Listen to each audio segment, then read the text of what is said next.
Hello, I'm Ann Charles. That would make me Keith Ghostland. Hi, I'm Susan Lloyd, and I'm filling in today for Linda, and she's on assignment. That's what we're going to say. Exactly. She's out of state. That camera. Sorry. So welcome to All Things LGBTQ. It is Tuesday, April 18th, and we recognize that we're on unceded Indigenous land. Take it away, Ann. Very good. Thank you. I have so much news. Most of it is pretty intense. But I have mixed news from India with a personal anecdote attached. So India this month overtakes China as the world's most populous country. On Tuesday, which is today, the Supreme Court of India will simultaneously hear all of the marriage equality cases that existed in the lower courts nationwide. So they're bunching them all together. The 5-judge constitutional bench selected to hear the case is considered to be a progressive grouping, and Chief Justice D.Y. Chandrachud, who is part of that bench, is considered to be supportive. Now, the Prime Minister, Narendra Modi's government, has already opposed the appeals, including some by gay couples, on the grounds that same-sex marriages are not comparable with the Indian family unit concept of a husband, a wife, and children. So this government says the petitions, which merely reflect urban elitist views, cannot be compared with the appropriate normative heterosexual pairing. The government said it had to take into account broader views and the voice of all rural, semi-rural, and urban populations, views of religious denominations. So at least 15 appeals have been filed with the court in recent months, stating that without legal recognition, many same-sex couples could not exercise rights such as those linked to medical consent, pensions, adoption, or even club membership. So even though the Modi government is against it, and the court that's hearing it is progressive, and the hearings are being live streamed all over the world today. And one of our news sources, Susan's and mine, Rex Wagner, is listening to them.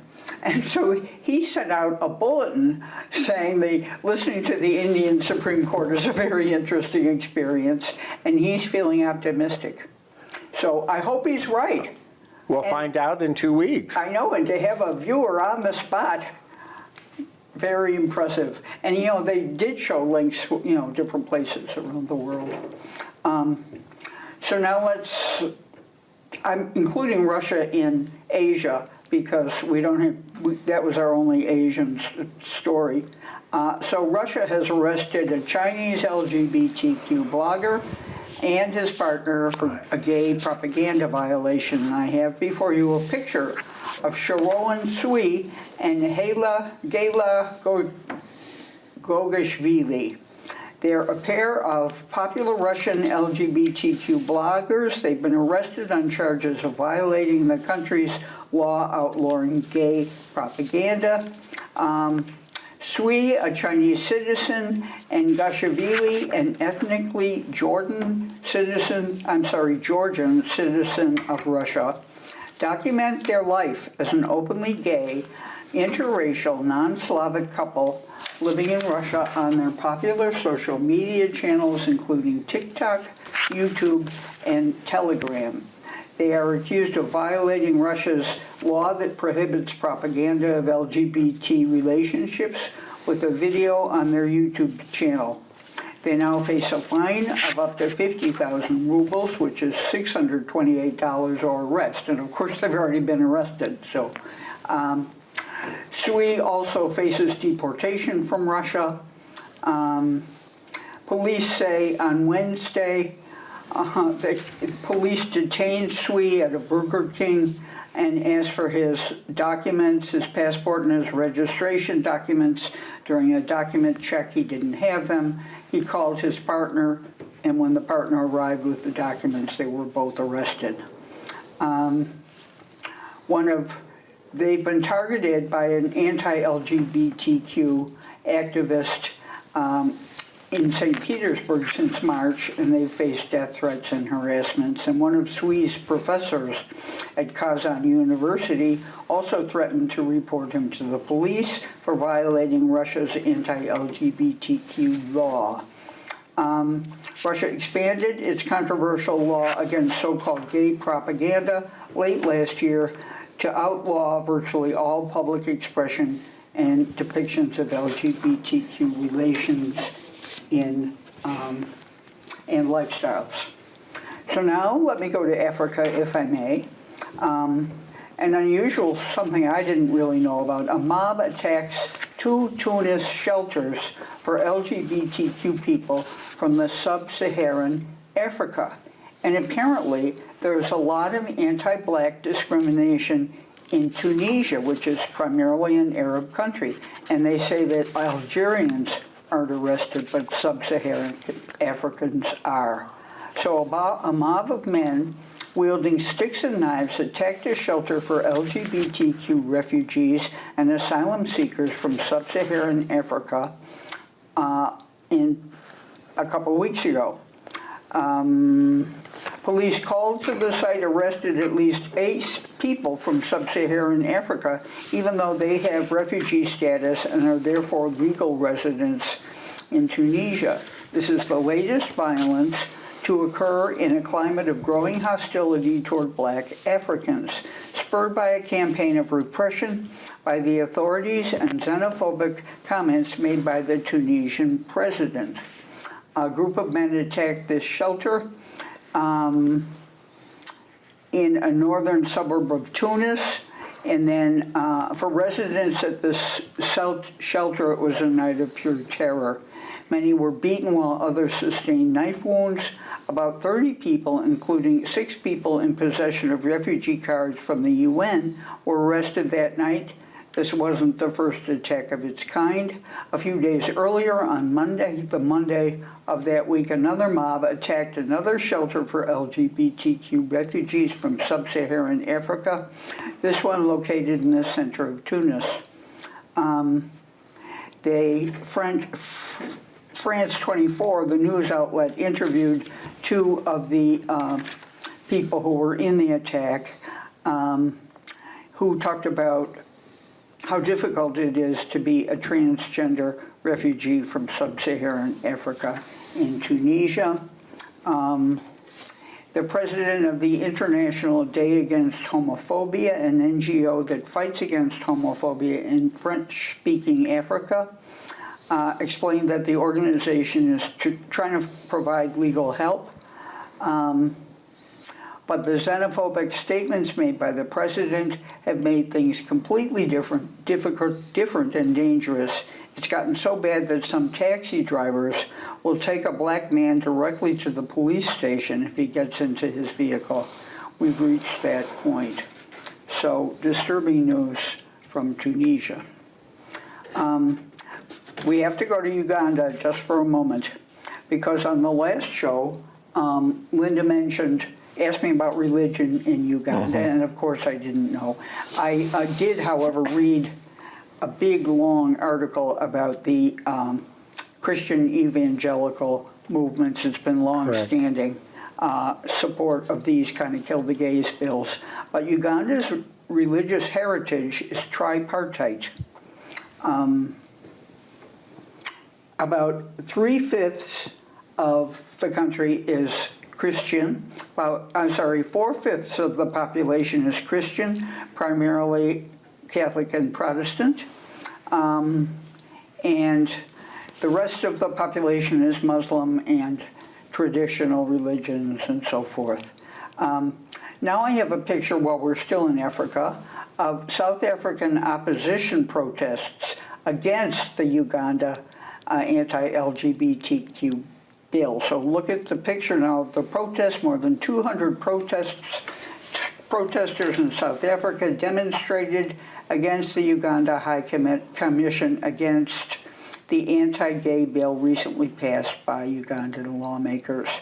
The demonstration was led by South Africa's leftist Economic Freedom Fighters opposition party, which urged Ugandan President Uwari Museveni not to sign the bill into law. And the marchers asked the South African community to protest the law as well. And before we leave this story, I'd like to show you a candle lighting tribute in favor of those who have suffered under this hate law in Uganda. So now, time to move to my friend Keith. Because I can hear Linda over my shoulder. So can I. Okay, so the trivia, and it's starting slightly differently than usual. We are taping this show on what is the last part of Yom HaShoah, which is the Holocaust Remembrance Day. And it's specifically a day to hear the testimony of the survivors of the Holocaust and to tell the stories of the victims. And why it resonated for me is looking at what's happening in our own country right now.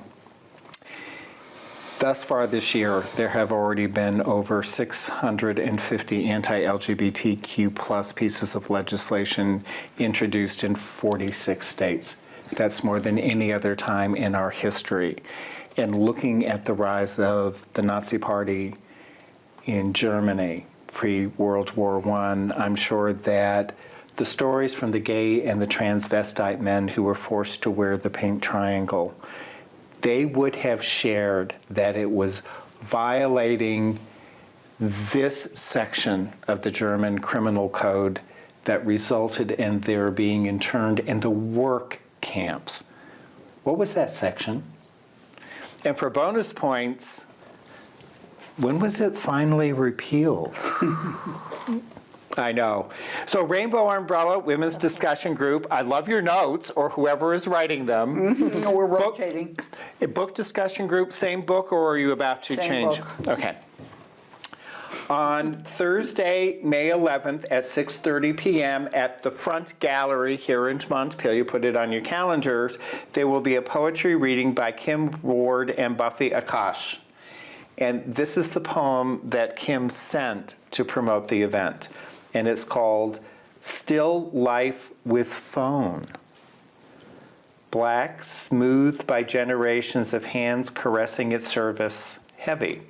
The phone sits in the center of the hallway table, cool to the touch, quiescent. I turn the heavy metal dial, listening to the whirling of the gear as it returns each time.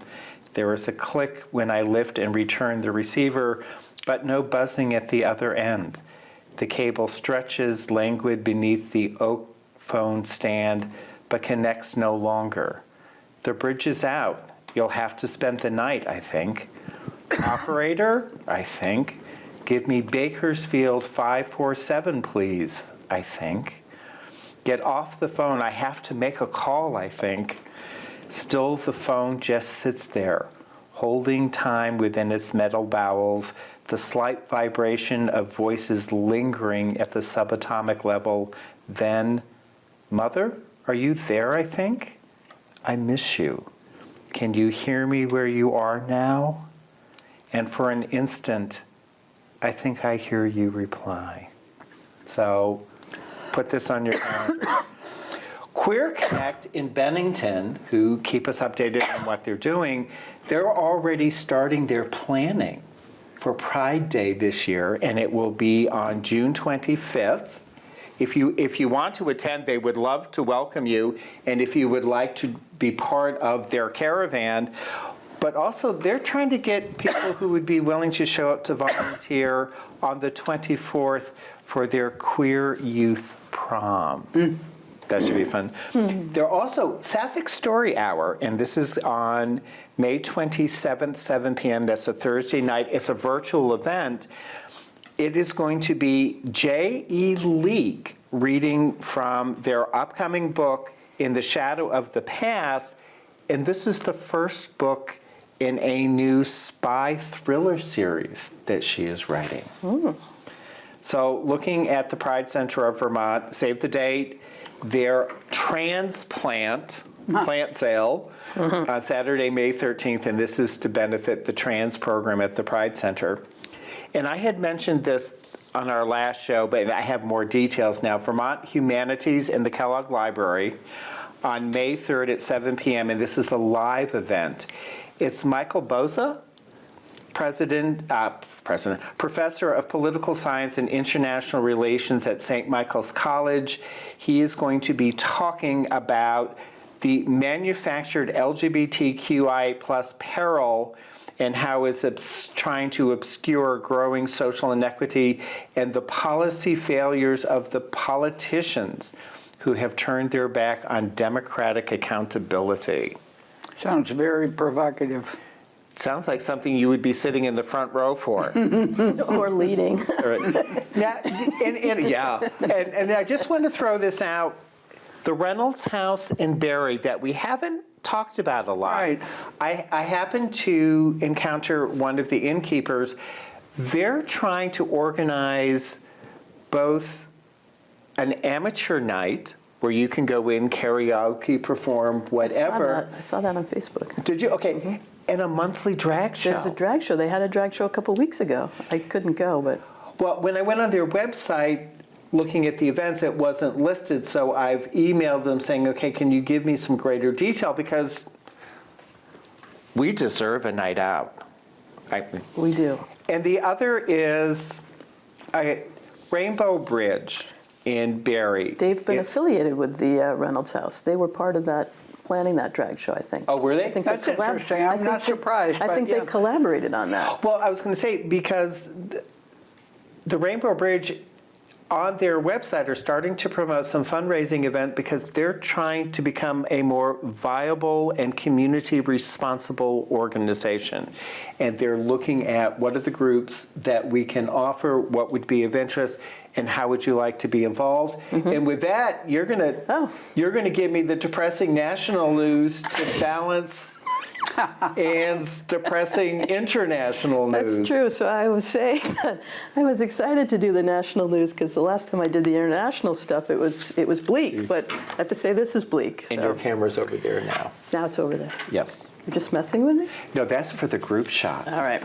So what I thought I'd do is some headlines, little teasers. Oh, okay, we're Then ready. I'll come back and elaborate, and then I've saved just for you, dear Keith, a monkeypox story. Oh, hell. And also something uplifting. Okay. You're welcome. Yes. All right, so we could do 8 hours on this, but the whole transgender, Joe Biden Yes, that's so really interesting. stepped in it. It's fascinating because, Anne sent me a lot of links, but basically, the idea was well intended, this, as often things are, right? I mean, that's the vibe I got in reading these things. So schools and colleges across the U.S. would be forbidden from enacting outright bans on transgender athletes under this proposal released by the Biden administration. But where it gets tricky is teams could create limits in certain cases. So for example, they're trying to ensure fairness of competition as a criteria. But officials offered no specifics on how to do this. And so there, of course, the counterpoint is that a lot of people, this woman, Christiana, from the Alliance Defending Freedom, said that the rewriting of Title IX degrades women and tells them that their athletic goals and placements don't matter. And she's represented some runners who sued over the participation of 2 transgender girls in track and field events. Now, interestingly, while the Biden administration has really made it a priority to bolster the rights of trans students, there's a whole backlash from the trans community that not only does it not go far enough, but it's discriminatory. And then the Republicans are also weighing in, and they're upset that it goes too far. So it's kind of one of those difficult things. So the outright ban sparked outrage from conservative leaders while also angering the trans right activists that schools will now have the ability to still prevent some athletes from participating on teams. And AOC, our friend, representative, said this is indefensible and embarrassing. That was her comment about this. In other news, we'll come back to that a little bit. In other news, there's some interesting information on how Disney outmoused DeSantis. Oh, good. This I want to hear. So there's been, this whole back and forth. DeSantis is threatening retaliation in his year-long battle with Disney. He was quite overt that he wanted to throw out the entire board of directors, and in a last-ditch effort, they all came together. He wanted to undo their long-standing tax status, right? They ended up outfoxing him, so to speak, or outmousing him. Yep.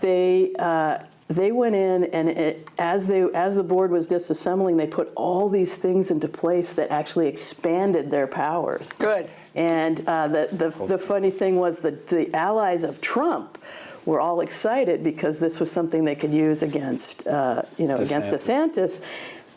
And they said, I thought this was funny, that the governor just got out-negotiated by Mickey Mouse. And he, of course, said in response, "This story's not over yet. Buckle up," said DeSantis. Well, Fighting words. Well, no, at his press conference today, one of his proposals is that he wants to build a prison next to his... I heard that. Yeah. Yeah. He's gone so far. Enough said. Yeah. So there's also a lot of battles in the court, Indiana, Tennessee, West Virginia, some victories, some setbacks. As Keith, as you were saying, over 470 proposed bills targeting trans people in all these different states. There was an interesting story in Indiana. A music teacher expressed objections when the school policies mandated that the teachers use the names and pronouns as recorded in their official files. He, of course, had several trans students in his music class, and they gave him the choice to resign or be fired when he chose to use their pronouns. The bill is called the Right to Misgender. That's ridiculous. The Tennessee drag ban is temporarily blocked. So there might be some hope there. The law that would criminalize drag in public and potentially even transgender individuals for public performances has been deemed obscene by people that oppose the drag scene. These bans are moving through a lot of different states, which is sort of scary. But right now, it's been put on pause. I thought you said Tennessee drag band. Oh, that's all. Sign me up. A ban. Go ahead. This I really disliked, Keith. I think you'll appreciate this. Jeffrey McCall, you familiar with him?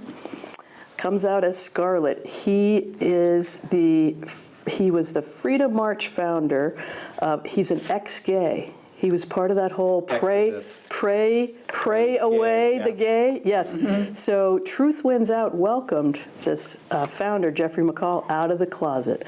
The Freedom March is an ex-gay program founded by him that holds rallies across America urging LGBTQ people to repent and come to Jesus. It was created to mock LGBTQ pride marches and send the destructive message that one could be celibate or even heterosexual through right-wing evangelical prayer. Most recently, he made headlines by peddling this toxic message in Pray Away. So I'll tell you more about his coming out. I think you'll appreciate that. And then DeSantis, speaking of him, has a law that he's trying to push through called Don't Say Gay. Have you heard of this one? Can't say gay. A Florida GOP legislature apologizes after calling transgender people mutants and demons. Oh, God. Mutants and demons.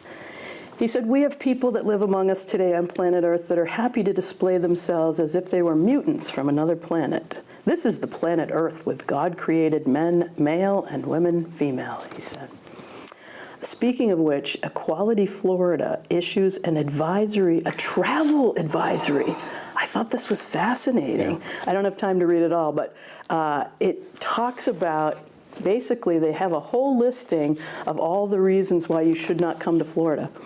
It says that there are risks posed to the health, safety, and freedom of those considering short or long-term travel or even relocation to the state. The move comes in response to a wave of safety inquiries they received following the passage of laws that are hostile to the LGBTQ community, restrict access to reproductive health care, repeal gun safety laws, foment, that's a good word, foment racial prejudice, and attack public education by banning books.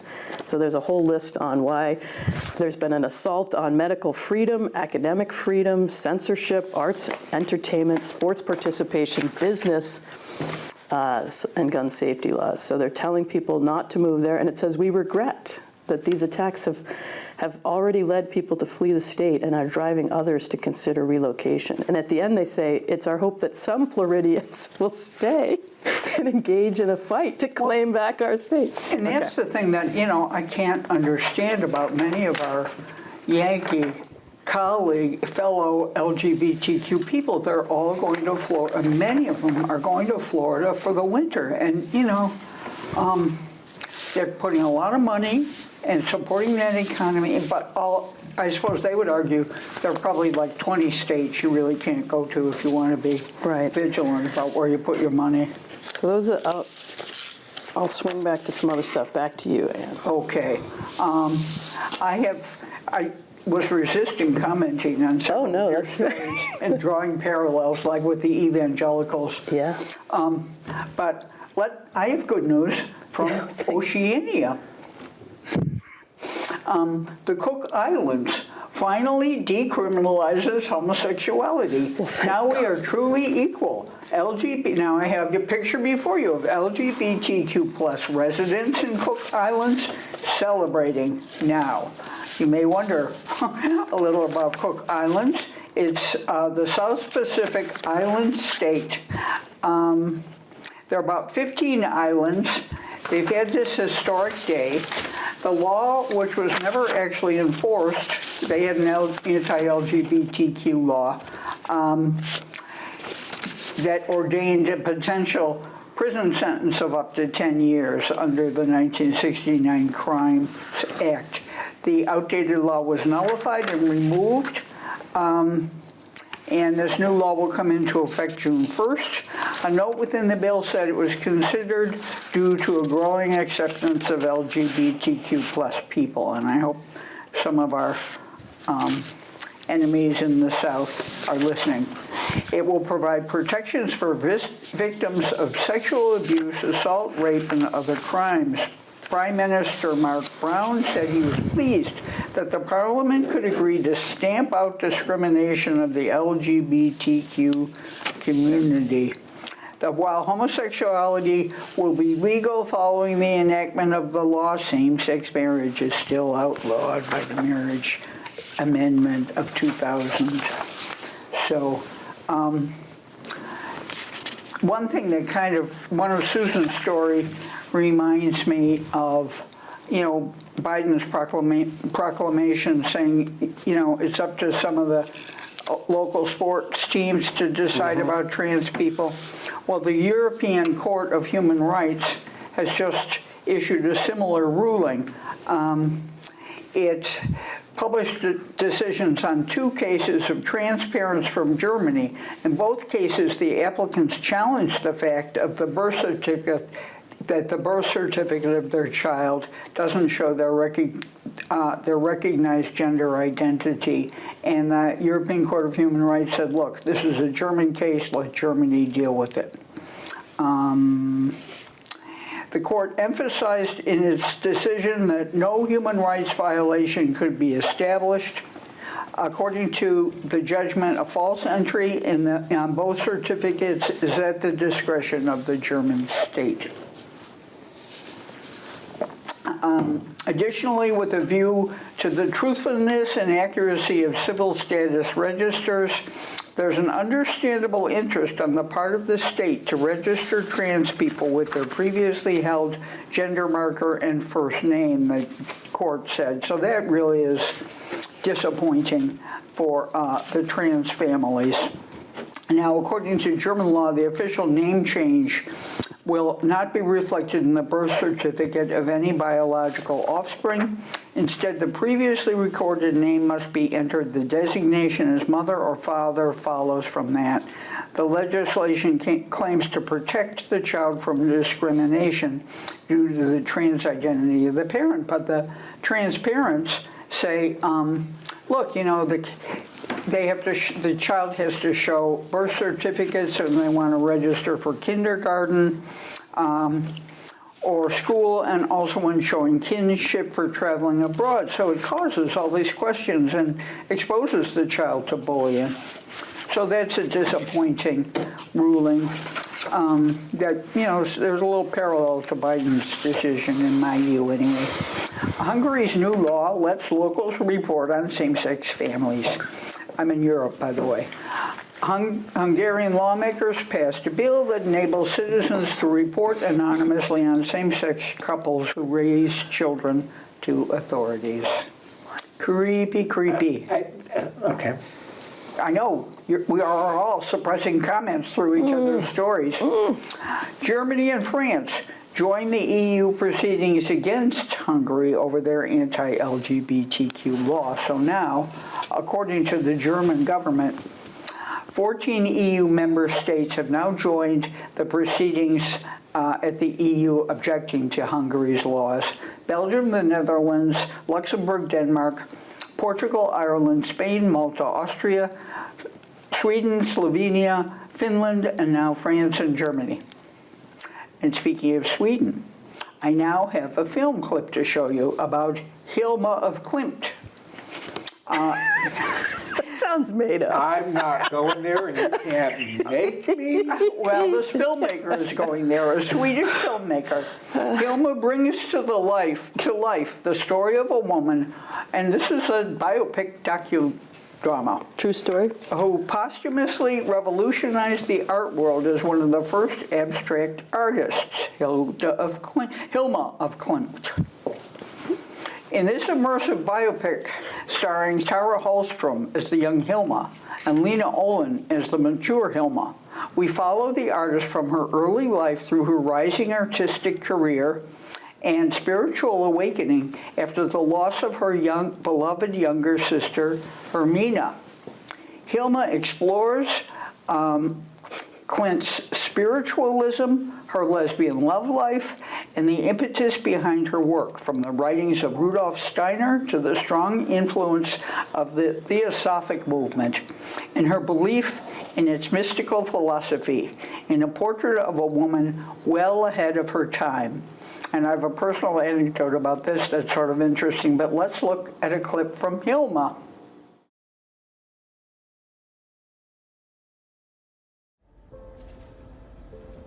98, 99, 100. Ready or not, here I come! I want to study the world, to see how things are connected.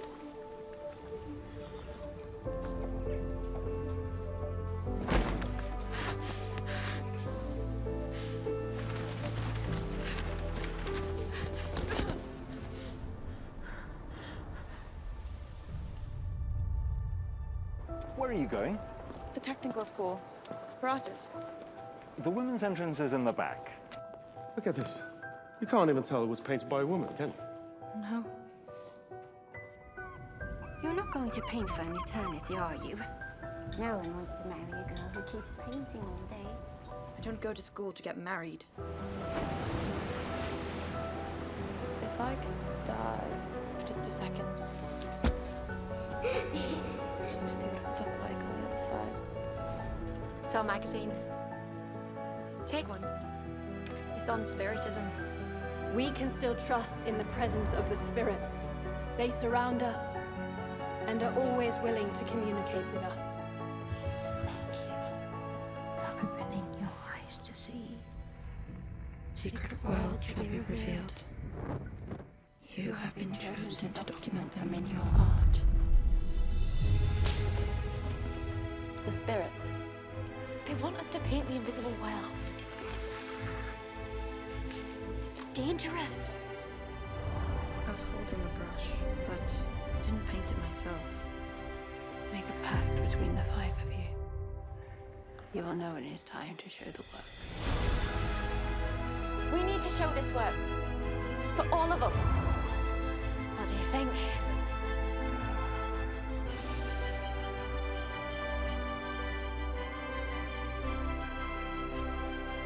We have to report it to the world. Also, was ich sagen will, ich Ihre Kunst nicht verstehe, dann versteht sie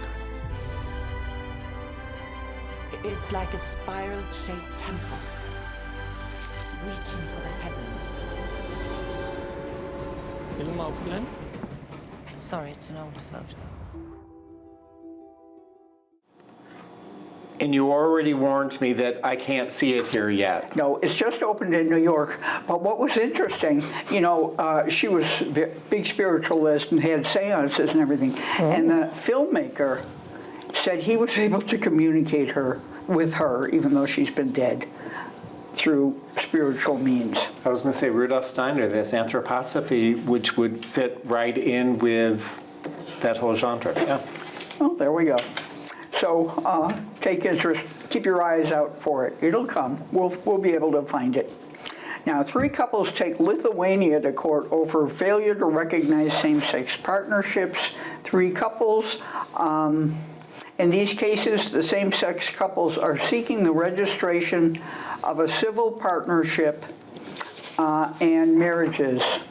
For a long time, it's been misinterpreted that the Lithuanian constitution prohibits same-sex marriages, but this is a myth that we will try to dispel in court, especially since more than half of the EU member countries have already legalized same-sex marriages, says the lawyer leading the case. Currently, Lithuanian laws do not recognize either opposite or current same-sex partnerships. Several previous attempts to legalize civil partnerships fell through at the early stage. So now it's being brought again by 3 couples. On to Estonia, where an interesting event has occurred. The Prime Minister, Kaja Kallas, said on Wednesday that she was focused on her next term as Estonian Prime Minister, despite media speculation that she could be running to lead NATO, with plans including same-sex marriage and increasing defense spending. So she's going to increase defense spending so that Estonia can arm itself in the face of the threat from Russia. The new government will also legislate same-sex marriage equality as fast as possible, she says, becoming the first Central European country to do so. Now, the geopolitics here, NATO Secretary General Jens Stoltenberg's term ends in September, and Kallas's name is one of the number that have been mentioned in informal conversation. Speculation intensified after Stoltenberg made clear in February that he was not seeking an extension of his term. Kallas has attracted widespread political attention as one of Ukraine's strongest allies, pushing European nations to do more to help Kyiv. But some diplomats say she may be regarded as too hawkish on Russia to lead the alliance. Too hawkish on Russia, whose members are committed to helping Ukraine, but anxious to avoid a direct clash with Moscow. So a lot of geopolitics, a lot of pussyfooting around, as they say, about Russia. I have one more story, but I can hold it. Well, and we may have time. All right, good. And I'm keeping in mind the Good. trivia. Channeling Linda. Good. We want her to be proud of us, but. So our Becca Watch. Becca has introduced her first bill as lead sponsor. Yay. And you will approve of this. Oh, good. It is the Peer Education and Emergency Response for Mental Health Act. Nice. And nice. Her comment was that her bill ensures that teachers, school personnel, and students can be trained and ready to assist their peers who may be facing a mental health crisis by recognizing the symptoms of mental health disorder in children and adolescents, referring participants to necessary mental health treatment, identifying signs of immediate mental distress, such as a panic attack, and recognizing such signs, apply mental health first aid. I was going to say, that's a thing. That's what the teen mental health first aid is all about, is teaching teens to recognize symptoms in their peers. So if somebody says something, and here's the part that you would say, yes, please. yes, please. Educating participants on the resources available in their community. Yes. Thank you, Becca. So also in response to all of the debate about the ruling coming out of Texas, Becca is one of the co-sponsors of H.R. 12, the Women's Health Protection Act. This creates a statutory right for medical providers to provide abortion care, a patient's right to receive care, radical concept. Go figure. And abortion access protections nationwide. Thank you, Becca. And also, as Anne had pointed out on a previous show, Becca is one of the people doing the Balanced Organizing Corps to recruit, train, and mentor the next generation of political policy changers in Vermont. This is in partnership with Representative Raskin.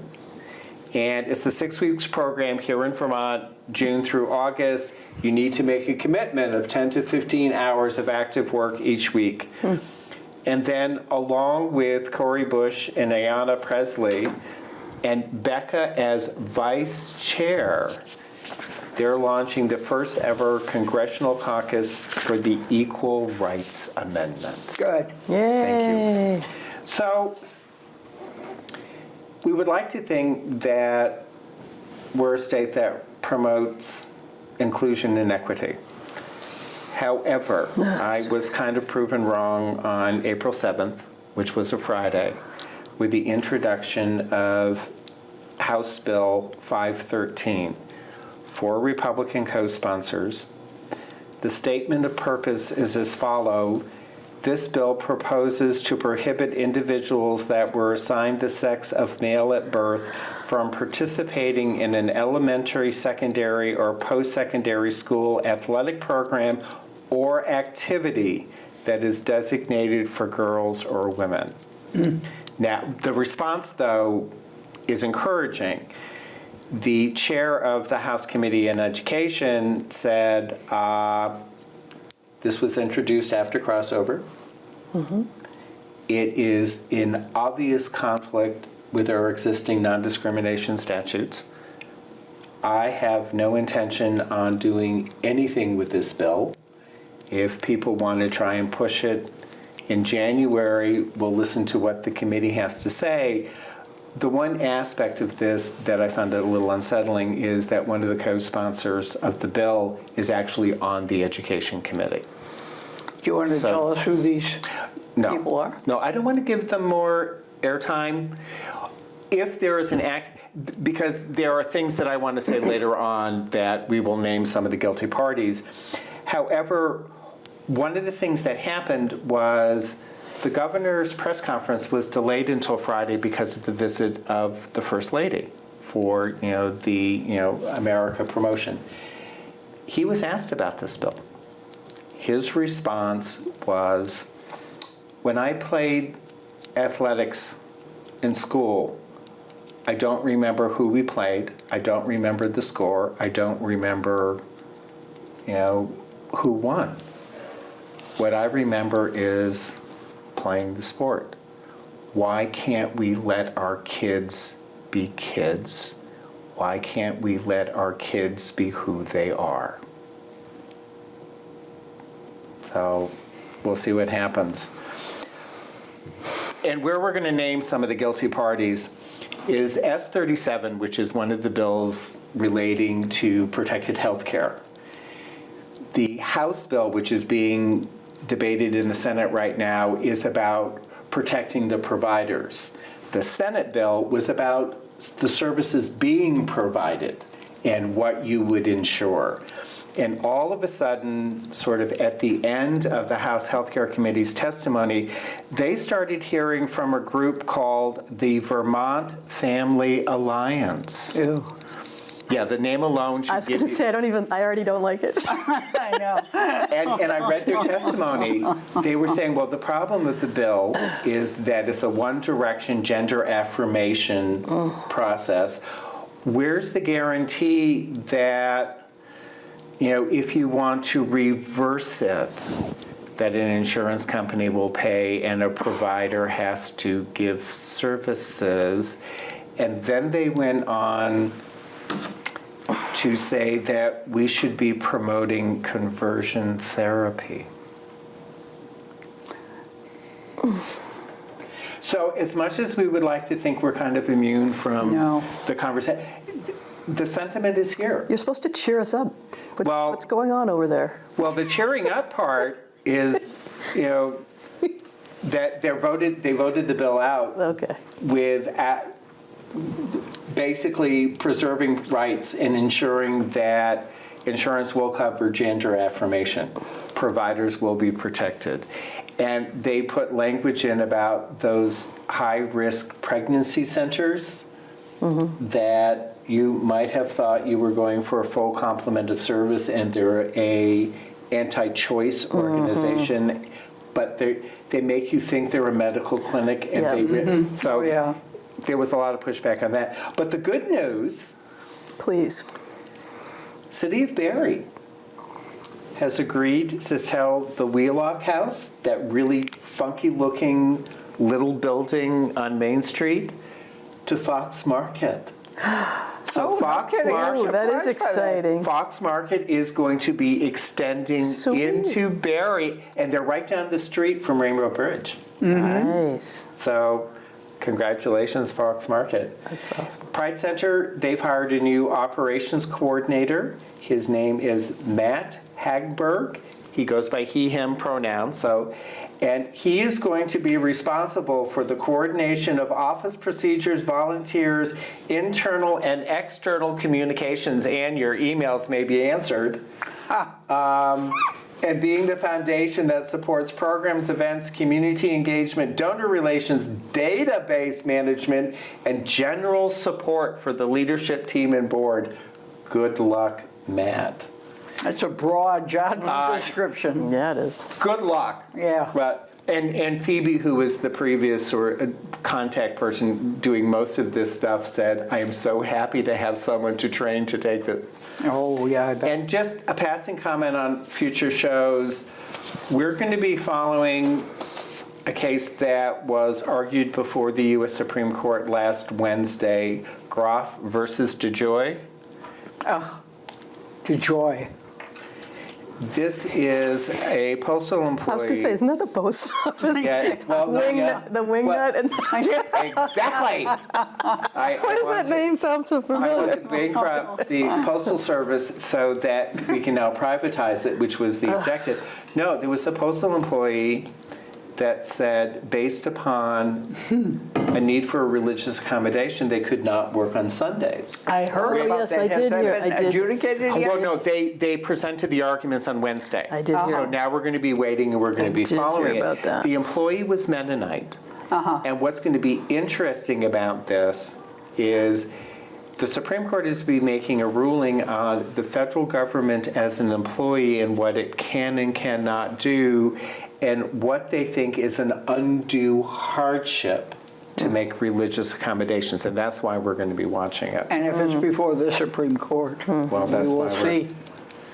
Okay, so a little levity, shall we? Yes. People? Well, the We've been laughing, but okay. I know, but because so that we don't cry. Texas County weighs closing a local library after federal judge orders banned books return to circulation. So they have to decide if they're going to continue or cease their operations. And they said, we may not get another opportunity to save our library system and, more importantly, the public servants. The judge has said if we lose the injunction, he will close the library because we will not put porn back in the kids section. Oh. Now, it's important to note the books that are in question. This is the part that I found amusing. Maurice Sendak, In the Night Kitchen. Yeah. It's perfectly normal, changing bodies, growing up. And my personal favorite, Larry the Farting Leprechaun. Oh, yes, I heard about that. And, you know, I'm averse to that kind of conversation, but there are a lot of those farting. Are you kidding me? And Freddie the Farting Snowman. What has this world come to? So that. And there's a frog. They so- just don't appreciate flatulence. I know. Back to our ex-gay. On Instagram and Facebook, McCall announced that they were leaving the ex-gay lifestyle and returning to their pre-gay life. I love that. He was a pre-gay life as Scarlett. There was a picture, which I should have brought, of this person as Scarlett. Pre-gay, does that mean gay in training? Scarlett is a drag alter ego. In an Instagram comment responding to right-wing Christian hypocrites urging McCall to continue living the ex-gay lie, Truth Wins Out advised McCall to finally live with honesty, dignity, authenticity, and integrity. The Freedom March started with a lie and ended with Scarlett. Scarlett said the truth wins out. Jeff McCall is the latest failed face of the ex-gay industry and indicative of how these programs never work. Monkeypox. For several weeks, I just had to read this because it made me laugh. For several weeks, the same awkward scene played out again in clinics across the U.S. Half-naked gay men stood with their pants around their ankles while clinicians crouched between their legs, swabs at the ready. There's a whole, I'll spare you the details. The things racing through my mind. I know. But this is the interesting part. Even after it was evident that this was a painful, potentially disfiguring, even fatal infection, public health officials and the media were hesitant to give the same advice that they'd been giving during the beginning of COVID. Limit your number of sexual partners, express your sexuality in socially distanced ways, be safe. They were so concerned about backlash from the LGBTQ community by calling it any kind of a gay disease or infection that they didn't. But when they finally came out and said, we need to slam the brakes on sex outside of committed relationships and seek medical care and get vaccinated, the gay community listened, and the numbers dropped dramatically as soon as that message came out. Because as we all know, people, gay and bi men had written the book on these things, on activism and advocacy, raising billions of dollars for HIV. So while, this is interesting, while an early and frank, honest public health response could have blunted the outbreak, resulting in fewer cases, the swift collective action of gay and bi men prevented catastrophe. And there's another important lesson about the gay community that health officials and journalists need to remember going forward. When it comes to emerging health threats, even ones that can spread sexually, gay men can handle the truth. You can give it to them straight. Yeah. Because they will be strong advocates. Yeah. What happened with the White House task force is they brought in people from the Men Who Have Sex with Men's community and said, here's the science, this is what we know. How do we do the messaging? So that's exactly, you're right. Nothing about us without us, and that's exactly, Keith, what turned the tide is they got people listen to people in their own community. So when doctors who were gay came forward and other scientists came forward, it was like, oh, we should listen to this. And finally, this is positive, we hope. There was a Phoenix Indian Centers, they had a powwow, the first powwow that they've had since the pandemic. And this woman became an LGBTQ ally and supporter after her two oldest children came out as gay in 2009. She started a PFLAG chapter. She did a whole bunch of things to raise awareness within, she was part of the Navajo tribe, recognition. And they have this festival called the Two-Spirit Powwows, recognition of 4 genders and non-binary teachings of acceptance. Yes. And she said, unfortunately, with colonization and religion, we lost many of those teachings, but we haven't lost them totally. They're here today at this gathering, and we're celebrating the community to heal and show our support. They had a whole bunch of tents and vendors. And my personal favorite, there was a free mom hugs tent that was attended by people. There was a line around the corner, indicative of their mission to empower the world to celebrate the LGBTQ ability through visibility, education, and conversation. So this particular woman was giving out hugs and high fives at pride events across the valley. When asked how many hugs the nonprofit volunteers give out in a day, she said she couldn't even count, but estimated the number to be anywhere from the tens to the hundreds. Wow. Good for her. So feel good moment there. Yeah. So our trivia. Gay criminal code. This section was used to incarcerate men who had sex with men and transvestites. And the answer is it was paragraph 175, which was in section 13 of the criminal code. It was originally adopted in 1879, and it had to do with unnatural and immoral acts. And it included things such as bestiality, bigamy, incest, sexual assault, as well as men who have sex with men. With their rise to power, the Nazi regime extended and modified it so that, and this is where specifically transvestite was included, because prior to that, you basically had to be caught in the act to be prosecuted. They changed it so merely the appearance of was enough for incarceration. And there was an estimate that after the Nazi regime modified it in 1935, there were over 100,000 arrests that occurred. Now, one of the things for us to keep in mind is that paragraph 175 didn't end when World War II did. We were still considered to be criminals under the German code. And from 1949 until 1969, again, an additional 100,000 men were arrested and over 60,000 were incarcerated for men having sex with men. And it wasn't until 1994 with the new unified Federal Republic of Germany that paragraph 175 was removed from the criminal code. So, yeah, when I taught the Berlin stories, I used to teach that. It was an important historical point. And in keeping with all of that, as Linda would tell us, remember to resist.